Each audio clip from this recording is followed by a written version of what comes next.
코로나19 확진자 증가세가 감소하면서 방역 상황에 새로운 국면을 맞이하고 있습니다. 4월 들어 일일 확진자 증가폭이 두 자릿수로 줄었고 어제 서울 지역의 경우 47일 만에 신규 확진자 0명을 기록했습니다. 전체 환자 가운데 완치자 비율도 76%를 돌파했습니다. 하지만 여전히 방심은 금물입니다. 상황이 개선된 것은 분명하지만 이번 코로나 바이러스는 언제든 재유행할 가능성이 대단히 크기 때문에 좀 더 엄밀한 대응 태세를 갖추어야 합니다.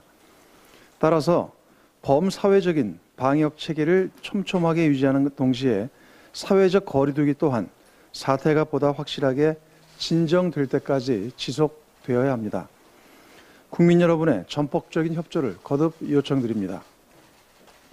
또한 국민 경제가 직면한 다층적 위기를 극복하기 위한 노력도 적극 전개해야 합니다. 특히 글로벌 금융시장과 실물 경제의 불확실성 확대로 인해 IMF 등 주요 국제기관들이 올해 세계 경제 성장 전망을 대폭 하향 조정하고 있고 우리 역시 고용시장 여건이 악화되는 등 경제적 피해가 현실화되고 있습니다. 재정과 금융 등 모든 수단을 총동원해 국민들의 일자리를 지키고 위기에 처한 기업과 산업 전반을 보호하기 위한 강력한 경제 방파제를 구축해야 합니다. 이와 관련해 내일 대통령 주재 제5차 비상경제회의가 열릴 예정입니다. 현재까지 당정 간의 협의를 통해 약 150조 원 규모의 피해 대책이 마련됐지만 경제적 충격파가 예상을 넘어서고 있고 일부 기간 산업의 경우 전 세계적 경기 악화로 피해가 눈덩이처럼 불어나고 있는 실정입니다. 이들 기간 산업과 관련 기업을 지키는 것이 국민의 일자리를 지키는 것이고 경제 회복의 발판을 마련하는 방법입니다. 특히 위기 산업 및 기업에 대한 시장의 불안을 불식시킬 수 있도록 정부의 재정과 정책이 더욱 적극적인 역할을 담당해야 합니다. 아울러 일자리 안정을 위해 고용유지 지원금의 사각지대를 해소하는 방안 또한 적극 추진되어야 합니다.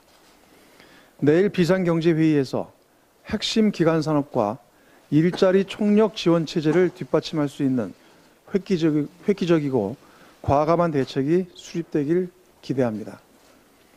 더불어민주당 역시 정부 대책의 효과를 극대화하고 국민 경제와 일자리를 보다 안정적으로 보호할 수 있는 추가적인 해법 마련에 최선을 다하겠습니다. 코로나19에 따른 경제적 충격이 지역, 계층, 세대를 막론하고 확산되면서 보편적인 긴급 재난지원금 지급의 필요성이 더욱 커지고 있습니다. 코로나 국난의 장기화로 국민 생활 전반에 큰 피해가 발생하고 있고 선별 지원에 따른 사회적 논란과 행정 절차에 막대한 시간과 비용이 소요되기 때문입니다. 무엇보다 재난지원금은 시혜나 은전이 아닙니다. 가계의 소득 보전을 통해 소비를 진작시키고 이를 바탕으로 경제적 안전판을 마련하는 정책 수단입니다. 즉, 재난지원금은 피해를 신속하게 수습할 수 있는 방안일 뿐만 아니라 재정 투입의 효과 또한 극대화할 수 있습니다. 지급 대상이 확대될수록 정책 효과 역시 증가할 것입니다. 이미 자체적으로 재난지원금이 지급되어 시행되고 있는 일부 지자체의 경우 골목상권 활성화가 이루어지는 등 그 효과가 나타나고 있습니다. 지난 선거운동 기간 동안 여야는 공히 전 국민에게 재난지원금을 지급하겠다고 약속을 했습니다. 이제 여야 모두 국민과의 약속을 지키는 일에 힘을 모아야 합니다.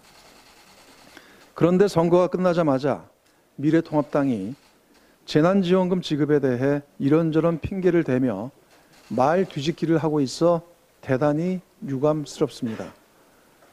지금 가장 중요한 것은 여야가 약속한 재난지원금이 신속히 처리되어 현장에 도달하도록 하는 것입니다.